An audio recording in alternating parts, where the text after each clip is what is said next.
My guy. He has driven many psychiatrists crazy.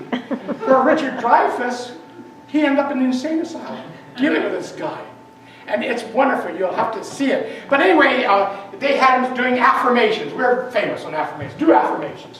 Okay, I'm well, I'm complete, I'm whole, and I'm loved, I'm this, I'm that. And Bob would go around the countryside saying those words, but not from the heart, from the head. Because he would hold a handkerchief in his hand. If you were to shake his hand, he'd take his handkerchief, and he wanted to separate you from him.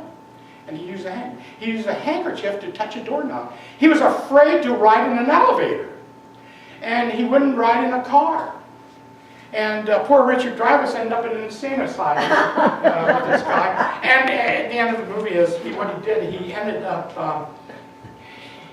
up marrying Richard's sister, which was quite interesting. I like this guy, Rick Work. How many of you have ever heard Rick Work? He wrote a book. We had him come to one of our conferences to do a seminar. And he wrote Awaken the Healer Within. If you have a chance, go to Amazon. You can probably get it used. It's an older book for about a couple of bucks. It'll cost you $3.99 to have it shipped to you, but it's worth it. And he said the idea of this is that the highest, the most powerful vibration that we have is our thoughts. That's the most powerful vibration. And so what we do is we need to consider what it is that we're thinking about. We witness this exchange of vibration. Deepak Chopra says we're all an energy soup. I mean, he's an interesting guy. He said this is all energy. We're all part of this energy soup. And as an energy soup, we connect with each other occasionally and exchange energy with each other, etc., etc. And it's kind of complicated, but that's what he calls it. But Rick Work said, we witness this exchange of energy all the time.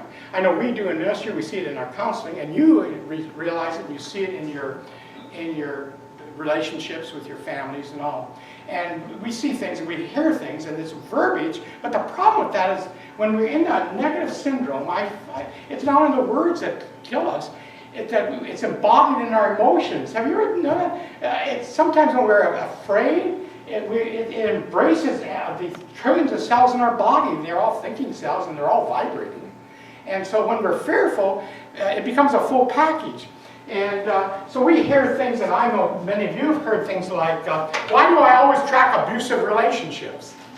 You know, we see this exchange of this energy, and so the energy out there is the exchange of abusive relationships. And so, so it's that direct communication that we have with Spirit that says, I'm unworthy and I need this type of, and that's an emotional thing.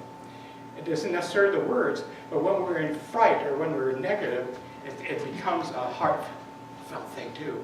I've had many people tell me, I work day and night and I never have enough money. How many of you ever heard that? Now, maybe we've even said it, I know. I mean, I've said that on occasion. I do affirmations, I do prayer treatment all the time and nothing really happens. Again, it's the consciousness.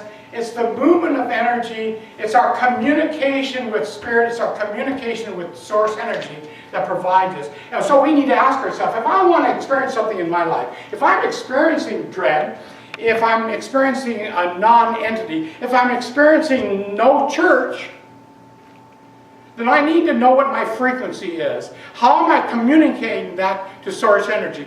That church exists only on one reason, well, because of you, of course.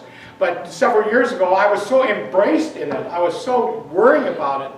I was so needy of it. Nothing was happening. It was an 11-year project that my conscience had to evolve as the person who's supposed to be getting it done. And it was only like 3 or 4 years ago when Angelo thought, what is my vibration on this? What am I putting out there that's bringing me nothingness? And the minute I released and let go and I said, you know, universe, if we're going to have a new spiritual home, I'd be happy to see how you provide it with me. I'm not going to be attached to it anymore. Isn't that cool? So what we do, we detach ourselves. And then I thought 3 years ago, I said, this Positive English Center is making an impact on this community. We are providing this community consciousness of love and caringness, the first day I arrived here back in 1987, there's a Ku Klux Klan parade on 41. I don't know if any of you knew that or had that. A Ku Klux Klan parade on 41. Oh. Horrible. And I walked in here and I had my interview with the school district, and I thought, my God, what have I gotten myself into? This is terrible. And that's how I started this. And then I got to thinking when people said we need to start a church. I was a religious scientist at the time. I thought, this place really needs a New Thought church. It really does. And so it didn't take me long to say, hey, it's time for us to do something around here. So we're making an impact. And they say if you change the consciousness of only less than 0.5% of a community, you change the consciousness of the entire community. It's a ripple effect. This is all energy. This is all vibration. So we can make a difference in our world, very, very much so. I had a story I wanted to talk. I already told you about Bob. Not you, Bob. Oh, yes, good old Deepak. Deepak, in his book, made this statement, and he showed us how we interconnect in this energy. He likes energy soup. How we interconnect and brush up against each other, and we provide energy for each other. And it's not local. There's no time, space, or form. So he was doing this. He had this patient, and this patient was with him, and he was doing his physical, and all of a sudden the patient grabbed his abdomen, screamed for help, and fell on the floor and started rolling on the floor. And Deepak, he was, what's going on here? After it was all over, he asked the guy, he says, what happened? What caused this? He said, I don't know, I got a stabbing pain in my abdomen, and it really hurt. But then after a while it went away. Well, what was happening is, at that very instant in Philadelphia, this is not in California, in Philadelphia, his mother, who was tremendously connected to, was mugged in a parking lot and was stabbed in the abdomen. And it occurred at the exact moment that guy rolled over and felt pain. Now, if we can believe this or not, but it's happening. We're interconnected.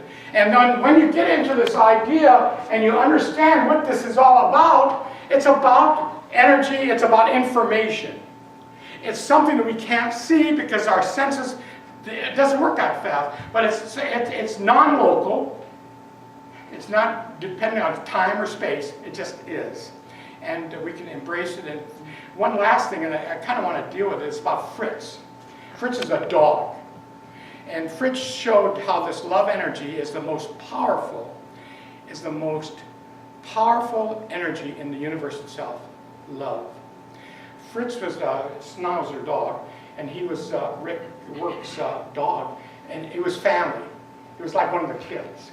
The dog slept with him and all that thing. You all know that. You've all gone through it. But all of a sudden one day, Fritz cannot put weight on one of his legs. He was literally crippled. Why? Who knows? So anyway, Rick takes the dog to the vet, and the vet does his thing, and he says, I'm sorry to tell you this, but your dog has cancer. Now, he's got a lump the size probably of a cigar we need to operate on, but, and we'll do that, but it looks like cancer, and we're going to go send it out and get it. So they removed the lump, and the dog was bleeding through his stools profusely. So Rick said, this is nonsense. My dog's not going to die of cancer. He said, I'm going to take him home. And I'm going to spend the next few days taking care of this, using the universal energy of love. And she knows what that is, Reiki. I'm going to use the universal energy of love on this dog. So he takes the dog home. He's bleeding and he's limping. And the first day what he did the Reiki, hands on the head, and all the things that Betty does and Bill. And the first day, he's bleeding profusely, and he had this tremendous temperature, and Rick had to deal with that as well, touching the dog and bringing the energy. The second day again, the third day again, the fourth day, same thing, but he did something different. He says, I'm going to take Fritz, and when we go to bed, I'm gonna lie him on my chest. And I'm gonna hug him. I'm gonna hug him all night. Cool. Which he did. Love energy. Love energy. On the 5th day, Rick had to leave town to go to a conference, and his wife was covering for him. And Fritz is running around the house like a little pup, jumping on things, totally healed. What's that all about?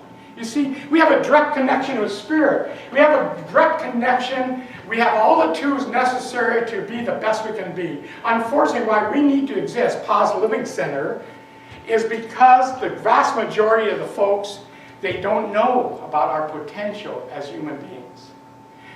And this potential is not only unused and untapped, but undiscovered. And why we're here today, and we're in this community, is to help people discover that potential that we are. And say it with me loud and clear, it's done. It's all it is.